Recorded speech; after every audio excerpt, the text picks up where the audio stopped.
상태를 상징적으로 알리고 계엄 선포 방송을 본 국회 관계자와 시민들이 대거 몰릴 것을 대비하여 질서 유지를 하기 위한 것이지 국회를 해산시키거나 기능을 마비시키려는 것이 아님은 자명합니다. 300명 미만의 실무장하지 않은 병력으로 그 넓은 국회 공간을 상당 기간 장악할 수 없는 것입니다. 과거와 같은 계엄을 하려면 수만 명의 병력이 필요하고 광범위한 사전 논의와 준비가 필요하지만 저는 국방장관에게 계엄령 발령 담화 방송으로 국민들께 알린 이후에 병력을 이동시키라고 지시했습니다. 그래서 10시 30분 담화 방송을 하고 병력 투입도 11시 30분에서 12시 조금 넘어서 이루어졌으며 1시 조금 넘어 국회의 계엄 해제 결의가 있자 즉각 군 철수를 지시하였습니다. 결국 병력이 투입된 시간은 한두 시간 정도에 불과합니다. 만일 국회 기능을 마비시키려 했다면 평일이 아닌 주말을 기해서 계엄을 발동했을 것입니다. 국회 건물에 대한 단전 단수 조치부터 취했을 것이고 방송 송출도 제한했을 것입니다. 그러나 그 어느 것도 하지 않았습니다. 국회에서 정상적으로 심의가 이루어졌고 방송을 통해 온 국민이 국회 상황을 지켜보았습니다. 자유민주 헌정 질서를 회복하고 수호하기 위해 국민들께 망국적 상황을 호소하는 불가피한 비상조치를 했지만 사상자가 발생하지 않도록 안전사고 방지에 만전을 기하도록 하였고 사병이 아닌 부사관 이상 정예 병력만 이동시키도록 한 것입니다. 저는 이번 비상계엄을 준비하면서 오로지 국방장관하고만 논의하였고 대통령실과 내각 일부 인사에게 선포 직전 국무회의에서 알렸습니다. 각자의 담당 업무 관점에서 우려되는 반대 의견 개진도 많았습니다. 저는 국정 전반을 보는 대통령의 입장에서 현 상황에서 이런 조치가 불가피하다고 설명했습니다. 군 관계자들은 모두 대통령의 비상계엄 발표 이후 병력 이동 지시를 따른 것이니만큼 이들에게는 전혀 잘못이 없습니다.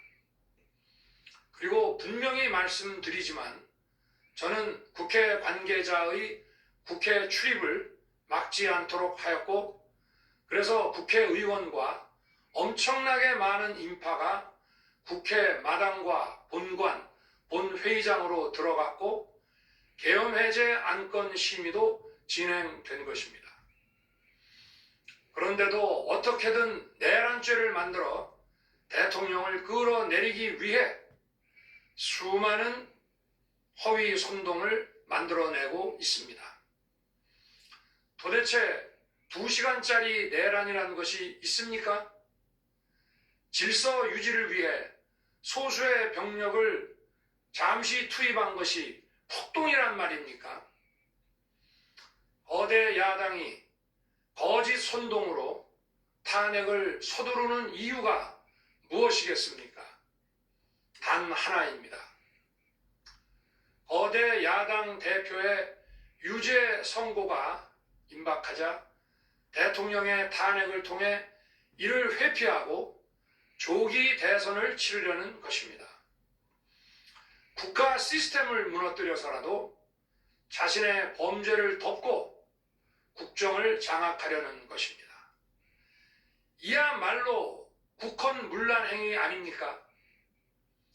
저를 탄핵하든 수사하든 저는 이에 당당히 맞설 것입니다. 저는 이번 계엄 선포와 관련해서 법적, 정치적 책임 문제를 회피하지 않겠다고 이미 말씀드린 바 있습니다. 저는 대통령 취임 이후 지금까지 단 한순간도 개인적인 인기나 대통령 임기 자리 보존에 연연해 온 적이 없습니다. 자리 보존 생각만 있었다면 북한 문란 세력과 구태여 맞서 싸울 일도 없었고 이번과 같이 비상계엄을 선포하는 일은 더더욱 없었을 것입니다.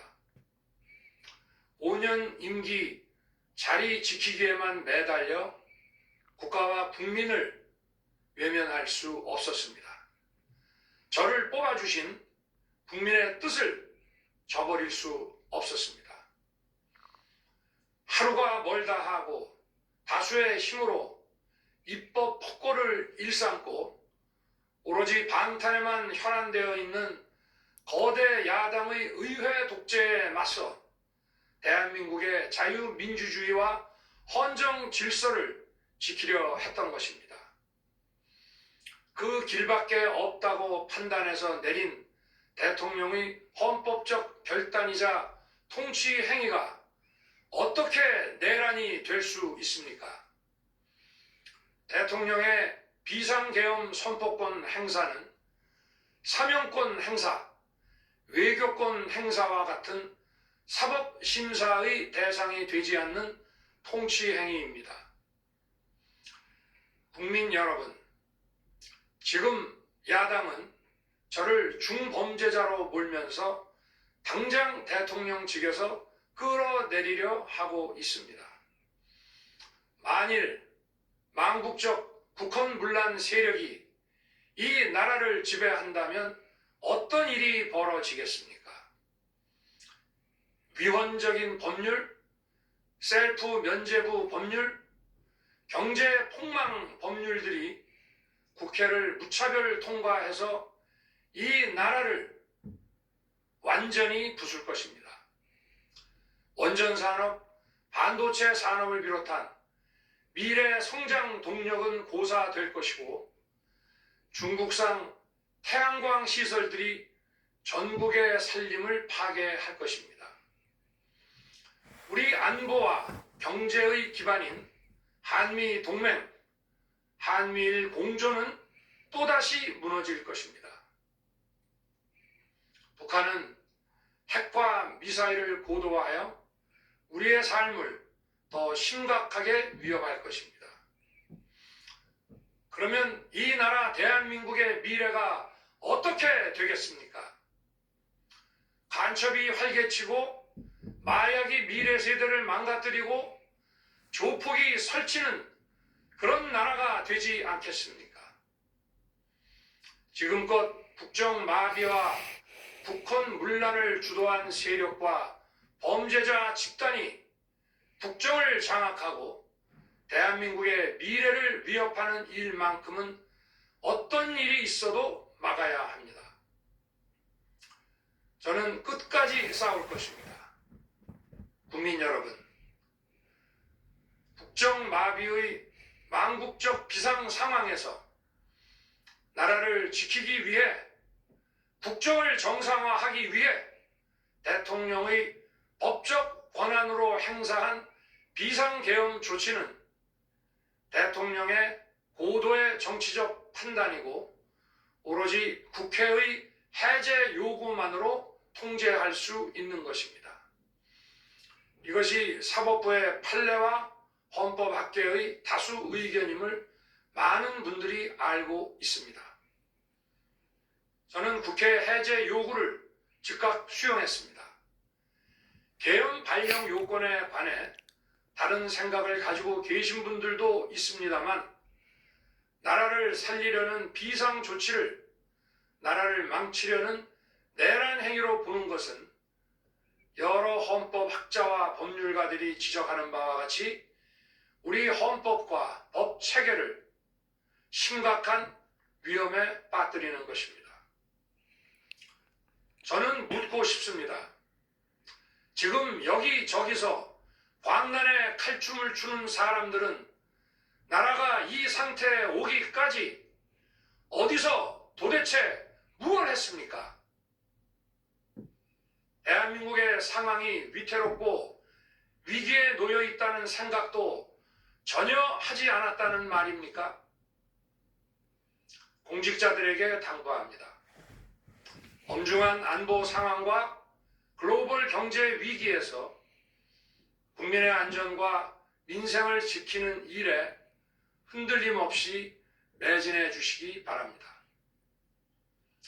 국민 여러분, 지난 2년 반 저는 오로지 국민만 바라보며 자유민주주의를 지키고 재건하기 위해 불의와 부정, 민주주의를 가장한 폭거에 맞서 싸웠습니다.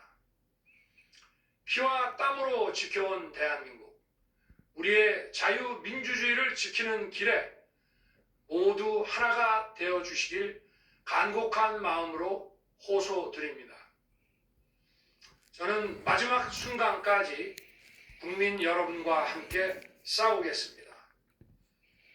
짧은 시간이지만 이번 계엄으로 놀라고 불안하셨을 국민 여러분께 다시 한번 사과드립니다. 국민 여러분에 대한 저의 뜨거운 충정만큼은 믿어주십시오. 감사합니다.